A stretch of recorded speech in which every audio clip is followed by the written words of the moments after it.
Tony, how are you, dude? Oh, he loves you. My kid loves you. That's all I got to say about that, Eduardo. Get it going, and then again, and then do it again. Oh, there you go. Hey, yo. Sorry, I was in the restroom. I didn't realize. So I want you all to start to move just like this. You've been sitting down. With every jump, we go back in time like half a second. Now here's what we're going to do before we start. We're going to cut it right here. And we're still hopping. We're still stopping. I'm going to point to this half. You're going to say T. You're going to point to that half. You're going to say Beachbody. Can you do it with me? Here we go.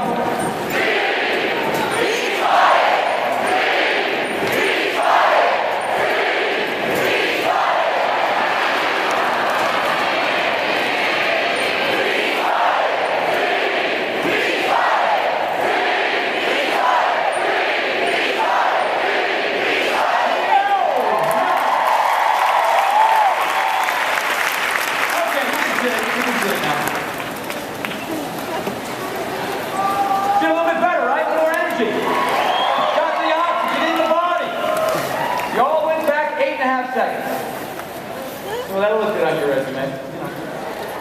So, I was talking to Michael Neiman, and Michael said, you know, Tony, not everybody knows your story. And maybe it's time a lot of folks really know how I got started. So this little seminar of mine, this little 30 minutes we're going to have together, is to allow you to understand how I came from where I was to where I am. So, how did I get here? Well, I came down the elevator, then I went around that fountain thing, and I walked to the casino, and it's just smoky in there, it's a bear. And then, I'm sorry, not that, how did I get here? Actually, I got it because I was born in a van down by the river. No, that's not true either. God, look at you guys, look at this, look what Carl Daikeler has done!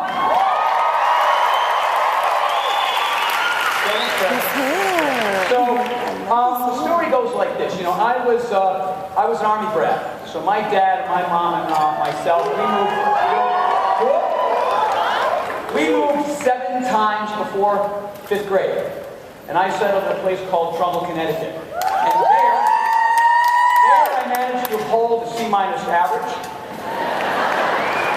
Yes, very impressive student.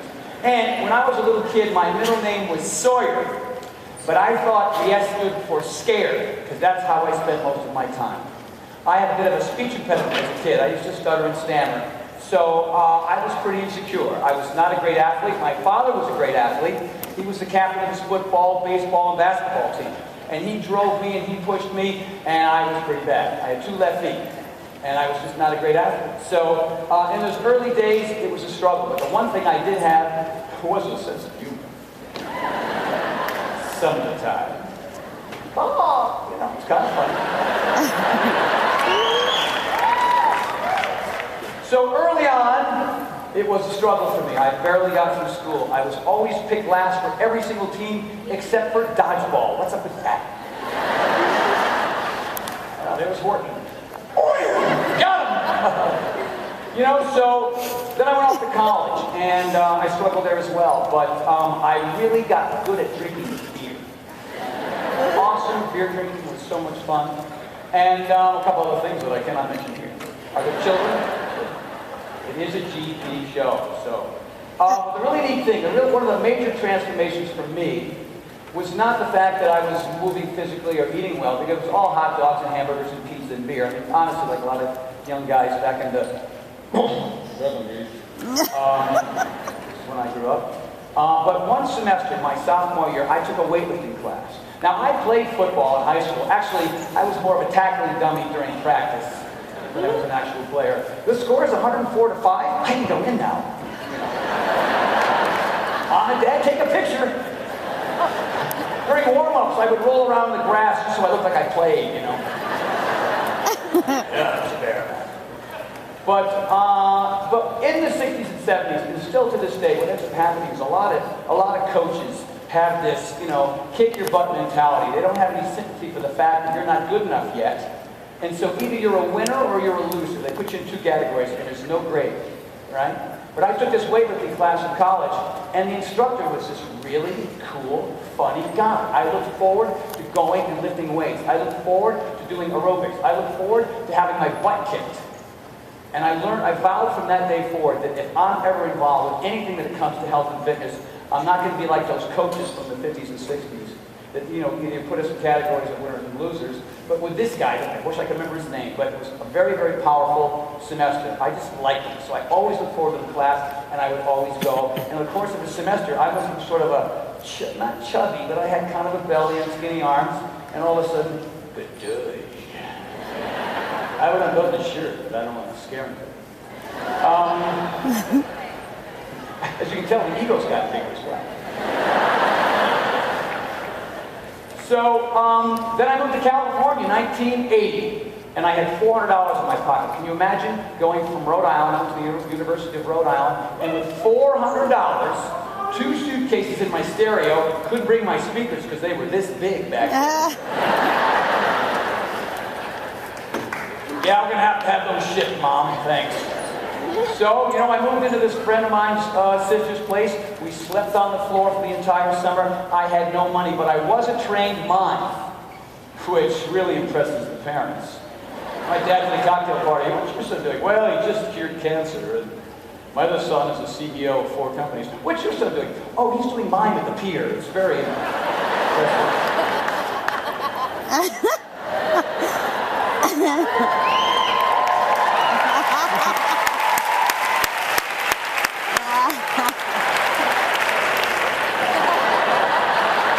Working for dollars, Those were the days. It's all true, though. But early on, I had all kinds of jobs. I was the mime at the pier, I was a carpenter, I was a handyman, I was a dishwasher, I was a waiter, I was a go-go dancer at Chippendales.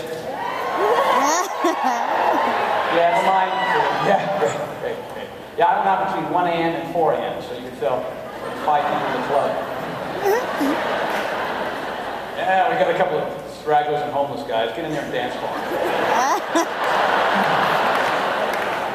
It was a living. So, the interesting thing was, when I first got out to California, it wasn't about exercise or fitness, it was about surviving. And so I had to do all these different kinds of jobs, and it wasn't easy, But the cool thing was about California, which didn't exist when I grew up, is there were public gyms on every corner. Now in Rhode Island and Connecticut, the only place you'd find them would be at a university or in a college. But the cool thing about California was they were everywhere. And in those days, they were doing $99 for a year's worth of membership. And I walked in, and I saw my first aerobics class, and I went, oh, this is good. It's all women. Why would I not want to do this? How you doing? Yeah, great. Love the instructor. What's your name? Oh, huh? What's your name? What do you do lately?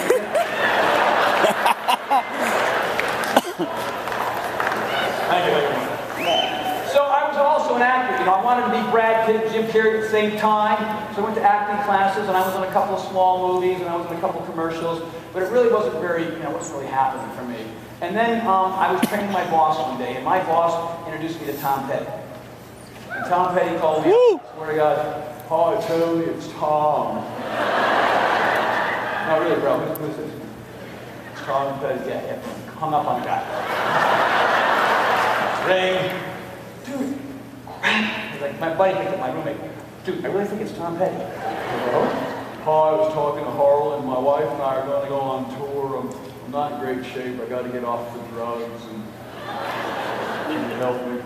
I said, sure. So before you knew it, my average day was getting up and training Tom Petty and Billy Idol and Annie Lennox and Stephen Stills and Sean Connery and Annie Lennox and Usher and Ewan McGregor, and the list kept growing and growing and growing. And I didn't have to wait tables anymore. I didn't have to be a go-go dancer anymore. I didn't have to be a waiter anymore. I didn't have to do all those other things. I had my own business, just like you do now.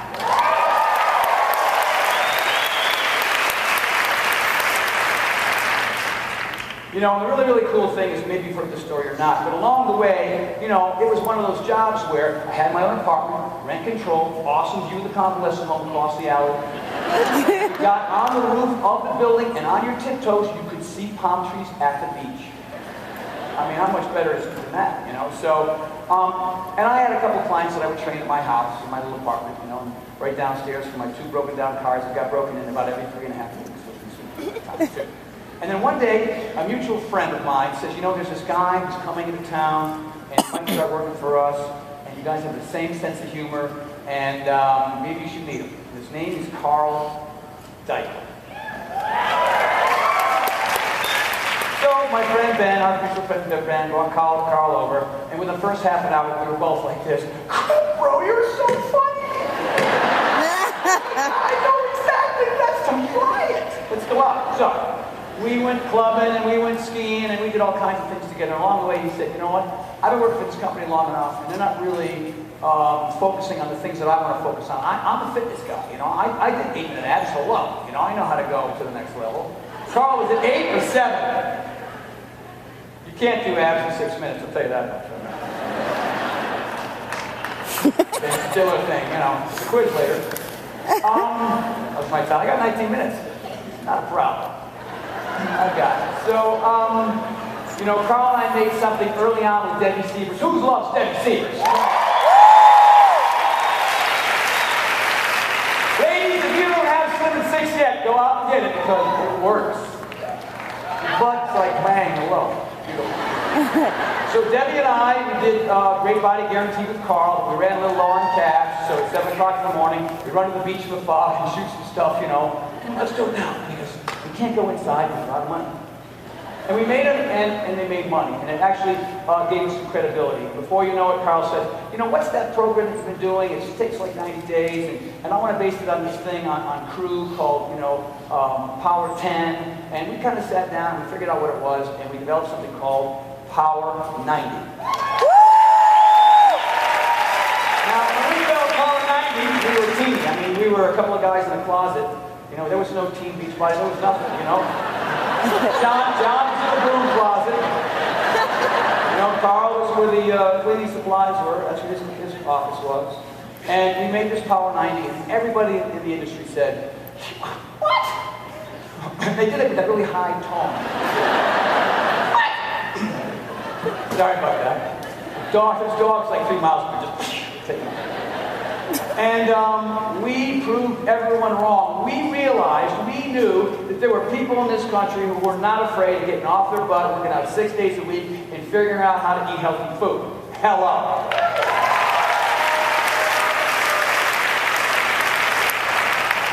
So, of course, Power 90, P90X, P90X Plus, one-on-one, 10-minute trainer. That's just me. Then we started bringing in other trainers, Shalene and Sean, and all the new trainers that are part of Beachbody. Hello. You have more options to exercise. You have no more excuses. None, zero, zilch. Because Carl and John and all the top VPs and presidents in our company understand that it's all about authenticity and it's about integrity and giving you guys things that work as opposed to that little chair that you do like this with. Oh yeah, man. It's like 3 minutes a day, 3 times a week. I'm killing it.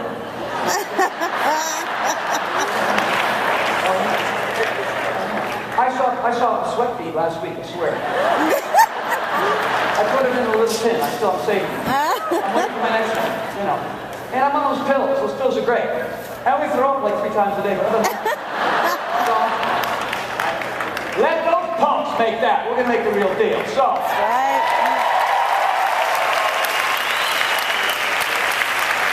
So what I have here is I have basically in my hand the things that I did, the things that I continue to do so that I can go from the kid who is washing dishes, wearing dolphin shorts and tiger socks on a box at 2 in the morning for homeless guys to where I am right now. So this is my story. That was my story. There are other people. You have to figure out what your story is as well. Mark Briggs has a story. Tracy Morrow has a story. My sister Kit has a story. I wonder if Richard Neal, with 242 pounds lost, has a story. How about Lindsay Oliver Farewell with 154 pounds? I wonder if she's got a story. Each and every one of you have one, and that is your success, your story, your reality, your life, your experiences along the way, falling, getting up again. That's what makes you better. That's what makes you stronger. That's what gives you success. How's that sound? Here's a quick little story for you, which is kind of fun, if you're involved with Team Beachbody. So I'm in D.C. and I'm working with the troops, I'm working with Congress, trying to beat up those punks. Trying to get Congress to agree on anything, you know what I mean? So they agree on jumping ducks, I'll tell you that much. Yeah. All right, so I'm coming out of the gym, and and just one guy comes up and says, Mr. Horton, thank you so much. I lost 45 pounds from having a conversation with him. And then this black limousine pulls up, and I'm thinking, oh, what the heck is that? And the window goes down, there's this kid in a tux and a woman in a gown. And I said, yo, dude, you going to your wedding? He says, no, man, I'm going to the prom. My girlfriend and I just lost 50 pounds apiece, and we're going to be the best looking ones there. What? I got the guy, I got the kid in the car, and then I see a girl, and her name's Hope. And she's coming at me with a white box, like this. Oh my God, oh my God, oh my God, oh my God, oh my God, oh my God. I'm thinking, oh my God, oh my God. Tony Horton, I can't believe it, unbelievable, oh my God. I can't believe it. She's talking, she's excited, and I've lost all this weight with 390X, and it's all amazing. And we're hugging and we're taking pictures, and it's a whole big gathering in the corner, and people are looking. And I said, hey, what's in the box? She says, it's my birthday cake. I said, oh. So she opens it up, and on it is a picture of me.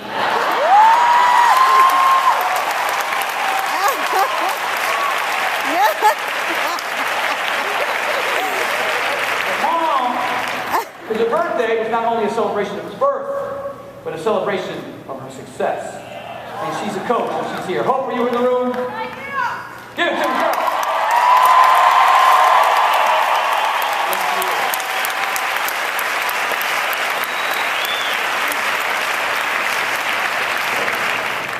Got my clicker.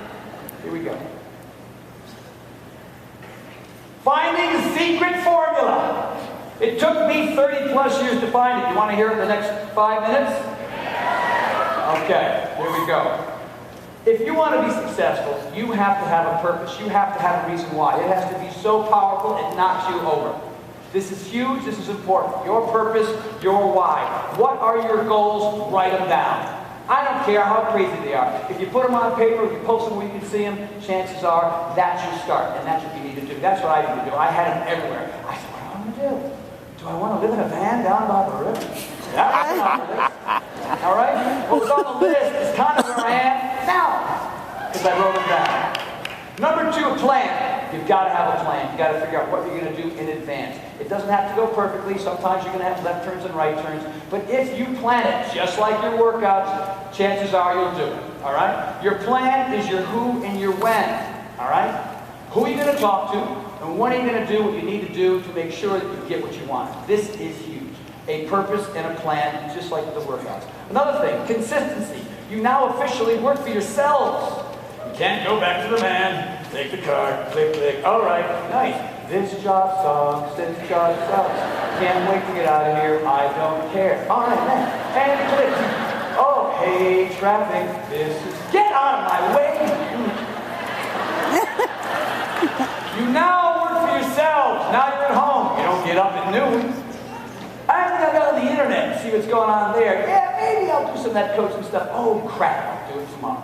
Your job is to turn this job into a real job. You know, if you want what you want, if you want the success that I know that you can have, then you've got to be consistent. Figure out what time you're going to get up, just like you're going to go to work. All right? Figure out who you're going to talk to, what you're going to do, what webinar you're going to participate in, what event you're going to go to. This is huge. Purpose, a plan, and consistency. Number 4, variety. So you're working, got your plan, boom, didn't work. You do it again, what does Einstein call insanity? Doing the same thing over and over again, expecting a new result. I don't know why. I'm not getting the results I was hoping for. I've been on the elliptical now 3 days a week for the last 10 years. And still have that same look in the mirror. Get off the elliptical. Do something crazy. Be unique. Be unusual. Live outside of your comfort zone. This is important. And number 5, I talked about this at a lot of the team events. How's my time? 10 minutes. I think I'll go into Shavasana.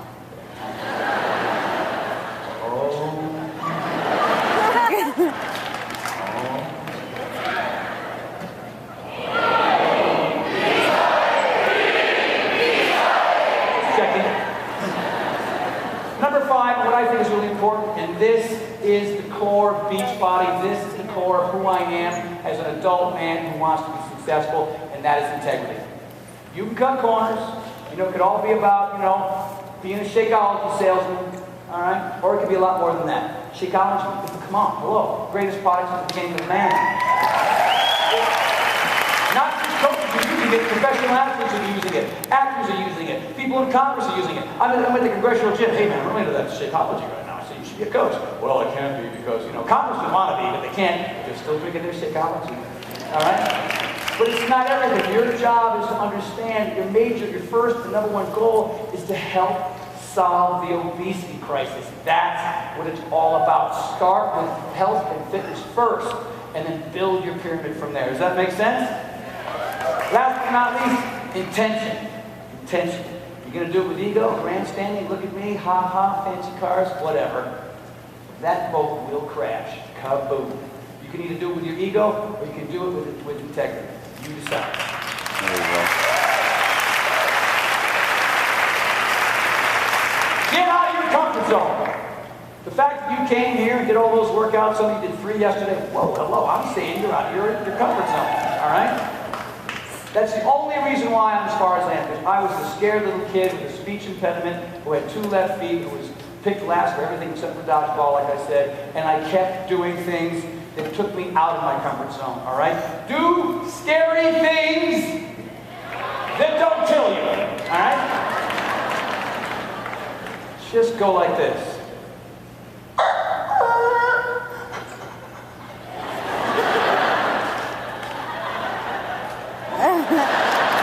Oh, crap, another door.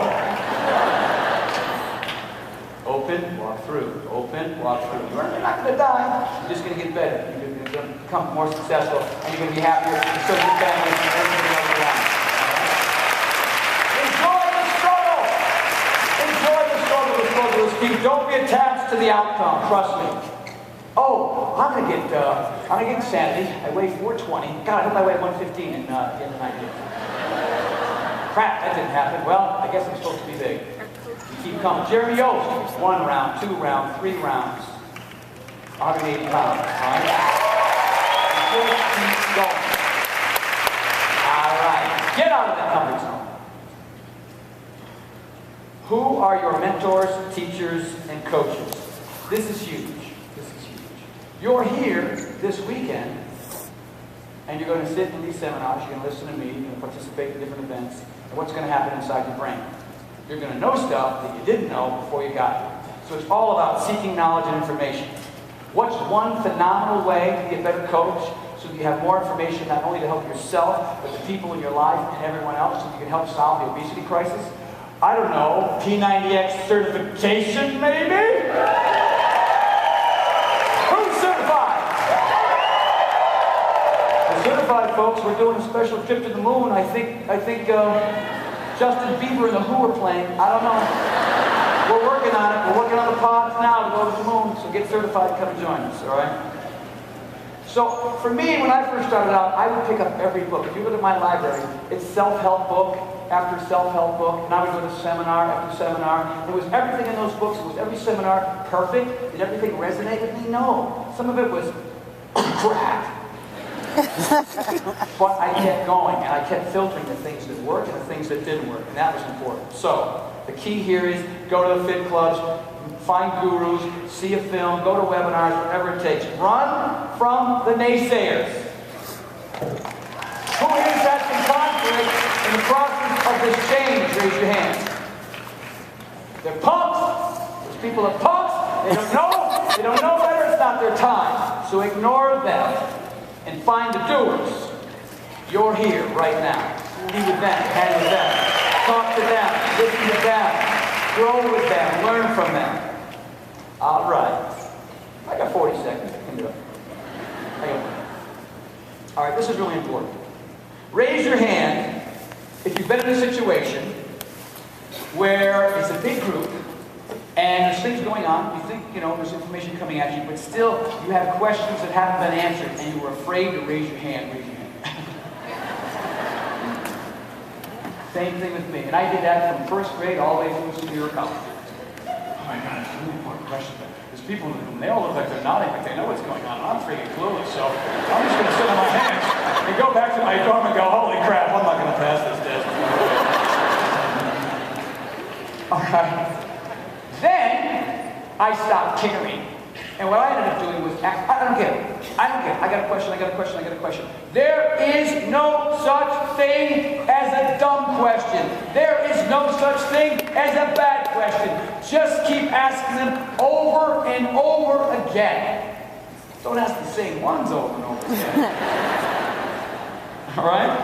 And here's the thing. When you go to your teachers and your mentors and your coaches, chances are you're going to get different answers, right? Yeah, but this coach who's making $600K a year said this, and this coach is doing really well who's a 45 diamond coach said that, and they're not the same thing. Crap! You know who you are, you know where you've been, you know what your story is. Take a little here, take a little here, take what works for you. Don't do it because 10 people who are doing it, it works for them. Pick your reasons. Pick your, pick your techniques that help you grow and learn to be a better coach. Make sense? Here's another thing. This is what success does to people. They stop asking questions. Hey man, I'm doing good. I'm like 8-star. I'm good. I don't have to work for the man anymore. Boom. And then people begin to think they know it. We just developed a brand new MMX. You know, Carl said, look, Kempo was good, it was a little mellow, can we turn up the volume? And I went, Carl, I suck at martial arts. So, I went, wait, I know somebody who's pretty good. Hey, Richard, I need help. So Mark and I worked together, we made the coolest MMX workout, you can't imagine it. I hope you become certified and you get to enjoy it, because it is awesome. So, I don't care how successful you are, how big your house is, stay humble. Keep asking questions, and you'll get better and better and better. And you will continue to grow, and you will continue to change, and change is good. Here we go. So, you've asked your questions, you got your answers. Now, you have to apply them. You have to do them. You have to take action. Action is everything.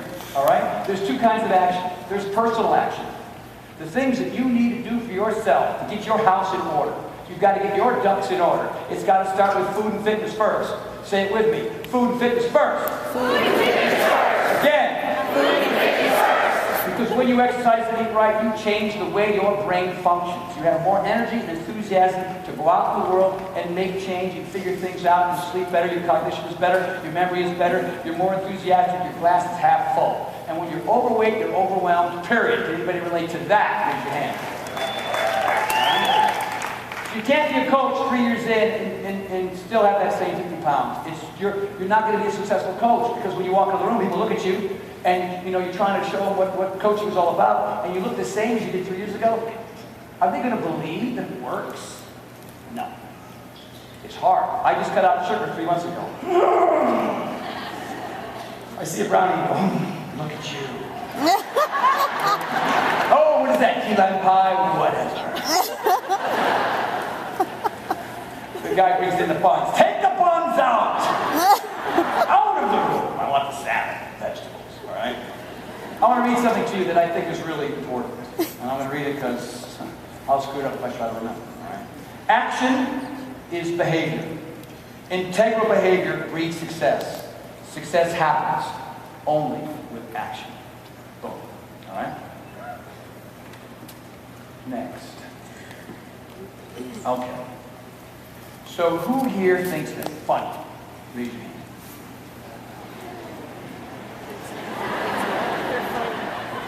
Who thinks you're kind of on the shy side a little bit? A little hard talking to people? All right.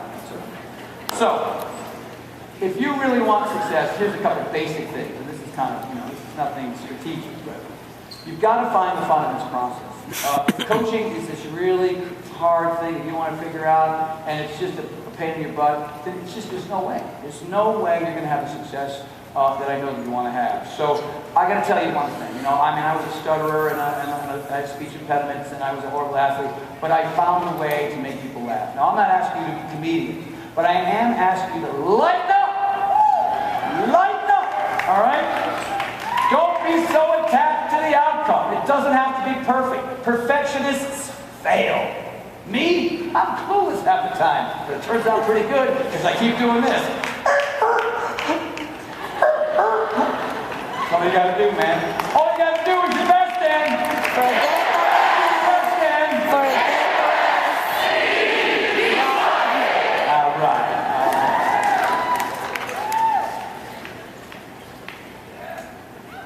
That's all I want you to do.